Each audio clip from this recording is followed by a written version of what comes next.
അധികം ഉണ്ട്. എന്ത് ബ്യൂട്ടിഫുൾ ആണല്ലേ. അതായത് പക്ക ഒരു ഫോറസ്റ്റിനകത്തൂടെ പോകുന്ന ഒരു ഫീല് കിട്ടുന്നുണ്ട്. ചുറ്റിനും കടകളൊക്കെ ഇഷ്ടം പോലെ ഉണ്ട്.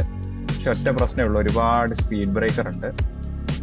വൈകുന്നേരം ഒരു 4 മണിക്ക് ശേഷം, അതേപോലെ തന്നെ രാവിലെ ഒരു 9 മണി റേഞ്ചിൽ, നമ്മുടെ ഓഫീസ് ടൈമിലൊക്കെയാണ് ഇവിടെ വരുന്നതെങ്കിൽ കംപ്ലീറ്റ് ബ്ലോക്ക് ആയിരിക്കും. അതെന്താന്ന് എനിക്കറിയത്തില്ല.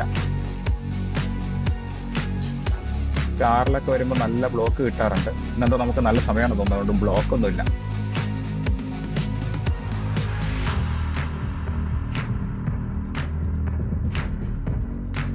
ഇത്രയും ദൂരം വന്നപ്പോൾ കുറെ വെയിൽ ഉണ്ടെങ്കിലും ഇവിടെ എത്തിക്കഴിയുമ്പോൾ ഒരു പ്രത്യേക തണുപ്പാണ്. നമ്മുടെ നാട്ടിൽ ഇതുപോലെ തണുപ്പ് കിട്ടുന്ന എവിടെയാ? റബ്ബർ തോട്ടത്തിനകത്തൂടെ വണ്ടി ഓടിക്കുമ്പോൾ നല്ല തണുപ്പാണ്. കഴിഞ്ഞ 1 മാസം മുന്നേ നമ്മൾ